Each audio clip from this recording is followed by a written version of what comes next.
अगर आपका सपना है रुतबे वाली जॉब की, साथ ही साथ आप अपने देश की सेवा भी करना चाहते हैं, तो पुलिस इंस्पेक्टर की जॉब आपके लिए बनी है।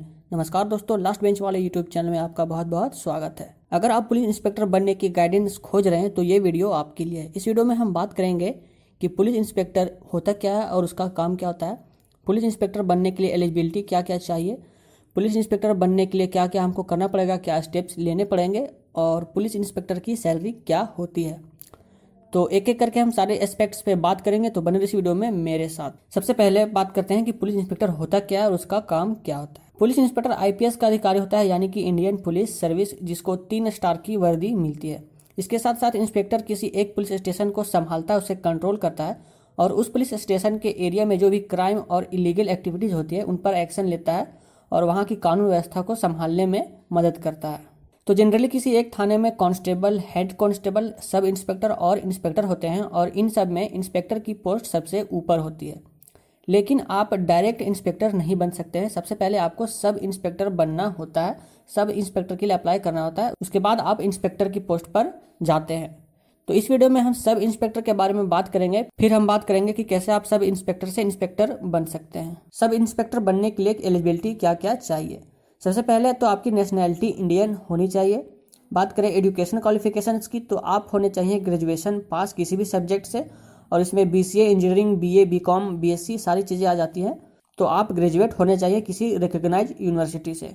आपकी एज होनी चाहिए 21 से 25 के बीच, और अगर आप एससी, एसटी, ओबीसी में आते हैं तो आपको एज रिलैक्सेशन दी जाती है। अब हम बात करते हैं कुछ फिजिकल स्टैंडर्ड्स की और मेडिकल कंडीशन की। आपको फिजिकली फिट होना पड़ेगा और कुछ मापदंड होते हैं, कुछ स्टैंडर्ड होते हैं, उनको पूरा करना पड़ेगा।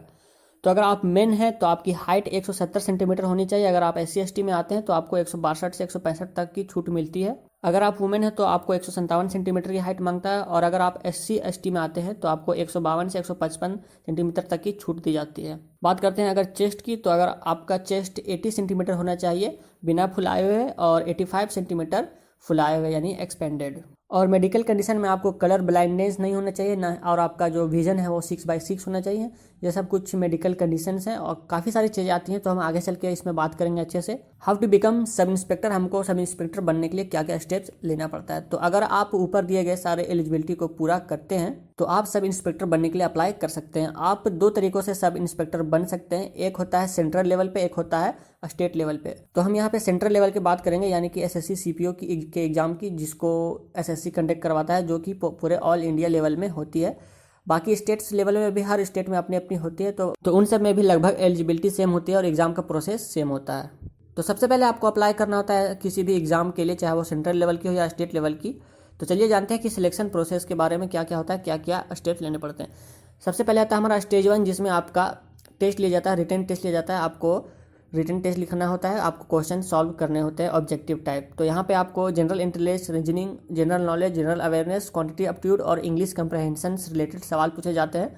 इसमें मार्क्स वेरी कर सकते हैं अलग अलग एग्जाम के लेके। अगर आप किसी स्टेट लेवल में भरते हैं तो उसमें मार्क्स अलग हो सकता है, अगर आप एसएससी लेवल में भरते हैं तो उसका मार्क्स अलग हो सकता है, लेकिन ये सारे सब्जेक्ट्स जो है वो सेम होते हैं, लगभग इसी सब्जेक्ट से आते हैं। रिटन टेस्ट पास करने के बाद आती है फिजिकल टेस्ट की, और इसके लिए हमको पहले से बताए गए सारे फिजिकल स्टैंडर्ड को मीट करना होता है, यानी कि हाइट, चेस्ट, ये सब सारी चीज़ें आपकी अगर फुलफिल्ड है तो आप फिजिकल टेस्ट यानी कि फिजिकल इंड्योरेंस टेस्ट के लिए जाते हैं। यहाँ पे आपको फिजिकल इंड्योरेंस की टेस्ट ली जाती है। तो अगर आप मेल है तो आपको 16 सेकंड में 100 मीटर की दौड़ लगानी होगी। अगर आप फीमेल है तो आपको 18 सेकंड में 100 मीटर की दौड़ लगानी होगी। बात करें अगर लॉन्ग जंप की, तो अगर आप मेल है तो आपको 3.65 मीटर्स की लॉन्ग जंप मारनी है, 3 आपको ट्राई मिलेंगे। अगर आप फीमेल है तो आपको 2.7 मीटर्स की लॉन्ग जंप मारनी है, आपको इसमें भी 3 ट्राई मिलेंगे, 3 बार में आपको करना है, अगर कर सकते हैं तो ठीक है। अगर बात करें हाई जंप की, तो आपको 1.2 मीटर्स हाई जंप करना है, अगर आप मेल है। अगर आप फीमेल है तो 0.9 मीटर आपको करना है, और इस सब के लिए आपको 3 चांस मिलते हैं लॉन्ग जंप और हाई जंप के लिए। और एक और चीज़ आती है शॉर्ट पुट, जिसको बोलते हैं गोला फेंक, जिसको भी बोलते हैं। तो यहाँ पे आप इस फोटो से समझ सकते हैं मैं किस चीज़ की बात कर रहा हूँ। इसमें आपको 16 LBBS लगभग की 8 किलो का जो गोला होता है उसको फेंकना होता है 4.5 मीटर्स की दूरी तक, और ये आपको 3 चांस मिलता है, इसमें भी आपको उतने देर तक फेंकना होता है। तो गोला फेंक की भी आपको प्रैक्टिस करनी होगी। तो सब इंस्पेक्टर बनने के लिए आपको मेंटली के साथ साथ फिजिकली भी तैयार होना पड़ेगा, यानी कि पढ़ाई के साथ साथ आपको फिजिकल की भी तैयारी करनी पड़ेगी अच्छे से, क्योंकि अधिकतर लोग रिटन तो पार कर लेते हैं लेकिन फिजिकल में फेल हो जाते हैं।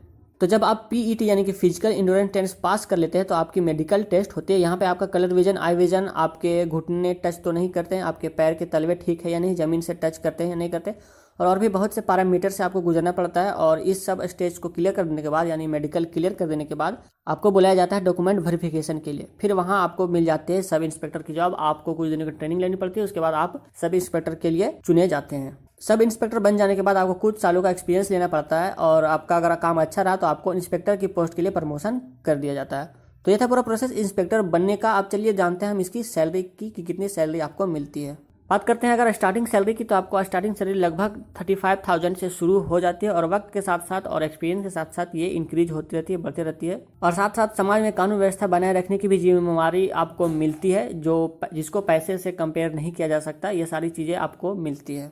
तो ये था पूरा रोड मैप इंस्पेक्टर बनने का। अगर आपका भी सपना है इंस्पेक्टर बनने का तो इस वीडियो के नीचे कमेंट करके जरूर बताएं। वीडियो अच्छी लगी तो इसे लाइक कर दीजिए, शेयर कर दीजिए अपने दोस्तों के साथ फेसबुक व्हाट्सएप ग्रुप में। और ऐसे वीडियो मैं लाते रहता हूँ तो मेरे चैनल को आप सब्सक्राइब कर सकते हैं। मैं मिलूंगा आपसे अगली वीडियो में, तब तक के लिए बाय।